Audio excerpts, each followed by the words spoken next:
Hi, my name is Jamaika Rowe-Bailey, and this is my reflective document for the site-specific module as part of my second year dance course. So first I'm going to talk about basically sort of initial ideas and where they came from using tasks, specifically one which was task 1, exploring the space in Yorkshire dance. And basically we decided to use the window to sort of guide the spectator's eye to sort of look out the window and like sort of use perception. And then it came with an idea which was very key in like how can we do that and sort of play with who is a spectator and play with audience perception if there is a glass room between us. So that's where we sort of went to using a shop. With that we played a lot around how can we catch the audience's eye and keep them interested, playing with things like texture and depth, and like working with audience perception when we're up close against each other. Is there eye contact? Is it like we're in two separate worlds and it's like we're not there? Like how does this glass play with who is a spectator? And the purpose also behind the shop, if we can change that.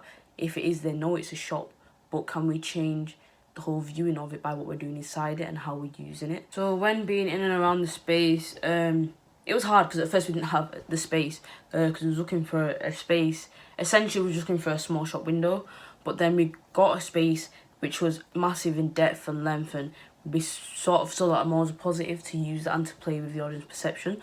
So before that, we worked on just creating material around the idea that we had.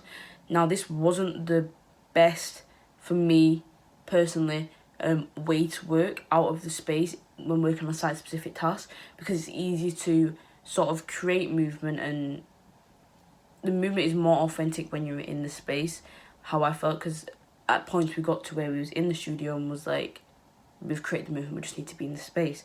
And when we got into the space and we just spent hours just exploring, like even playing with, because it was in a shopping centre that was active for the hours that we were slotted in there, how can we play with catching people's attention, playing with the spectator's eye, using the depth, what's going to make them look if we're further back there in the space to when we're up close against the glass.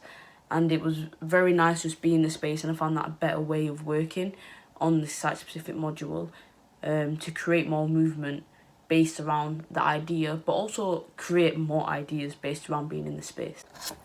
So talking about the ways of working, someone who I've looked into who has also heavily uses the participation of audience and site response in their work and their making of the work is Vanessa Grass, and she uses, with her performance called Mesh, where she heavily used the influence and participation of the audience, but the movement, it was in response to the site, and this was something that we could use and question using within the piece. So from another task that we had, we basically had to go and find our own site and create a movement and a short piece from that, and just literally bring back material. With that, we found an amphitheatre in Temple Newsome, and we sort of played with like the functionality of it, and this is where it links to the idea of playing around with the functionality of the shop. Using the amphitheatre, it was like kind of like how in this weather condition when it was snowy, how it is abandoned and how we can play with that, how we can sort of play with the symmetry of like the linings and sort of the position of where the audience would usually sit, where the performance is. How can we change that and sort of again look at the different functionalities of the space and how you can change it from being what its function was to then how the space can be completely different in terms of what you're doing in the space. And that sort of links to using the shop and the window, and how like if we just use the front of the space, what message would that play to the audience? Also, if we let the audience come into the space like a functional shop, if it was open, how would that look? Like a gallery then, or would it still look like a functional shop, or because there's mannequins and sort of this sort of thing? So the idea of keeping them out of it and having two locked zones, then again change the functionality of the shop, and how can we catch the spectator's eye in a shop that essentially you cannot go into and you cannot do the normal function of what the space was created for. Also, the space being abandoned and empty then added more space for changing the functions and their normal idea of what a shop space is used for.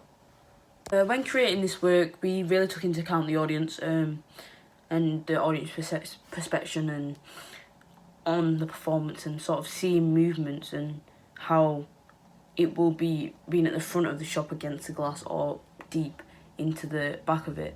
Reading a choreographer's handbook by Jonathan Burrows, he said that the audience are usually in front of you. Facing them is one possibility, however it isn't the only option and it isn't for guaranteed communication.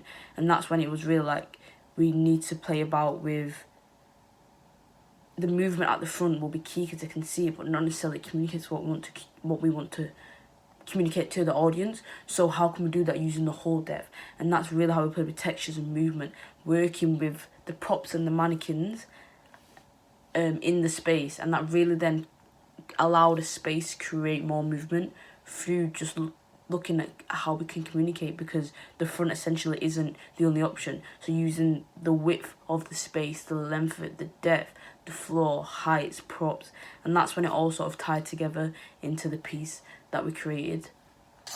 So from that, I want to focus on the nude illusion and why we decided to use the nude illusion.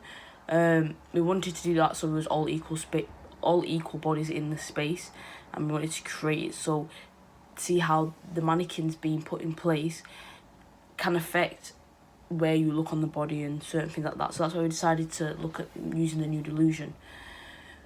Moving on from that, I'd like to take a quote from Naked, A Cultural History of American Nudism. A quote that says, "The social and cultural assumptions define the naked body as shameful and immoral. We kind of wanted to move away from that, because it also goes on to say nudism to define itself as therapeutic rather than erotic."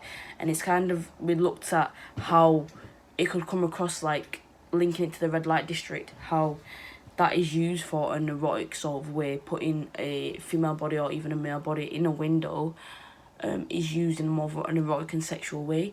Now, we wanted to not go through that route and move away from that and see the body as just like essentially a therapeutic thing that you see a nude illusion or like a naked body and how it moves in that space. So we wanted to move away essentially from making it more erotic rather than just it being a body in the space.